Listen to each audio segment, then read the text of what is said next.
Salam dostlar, bayramınız mübarək. Bu bayram günündə Azərbaycan idmançıları müxtəlif şəhərlərdə böyük qələbələr qazandılar.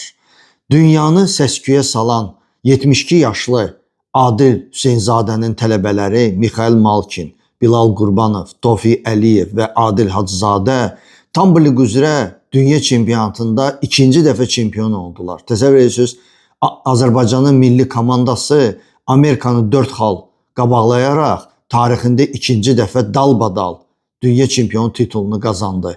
Bu gün də ümid eləyirik ki, Mixail Malkin şəxsi yarışda ikinci dəfə dünya çempionu olacaq. Onunla yanaşı məşhur cüdoçumuz Zülfiyə Hüseynova Parisdə veteranlar arasında dünya çempionu oldu. Və yeniyetmə şahmatçımız 14 yaşlı Xaqan Əhməd Avropa birinciliyində öz yaşında birinci yeri tutdu. Bütün idmançılarımızı təbrik edirik və qələbələrə davam.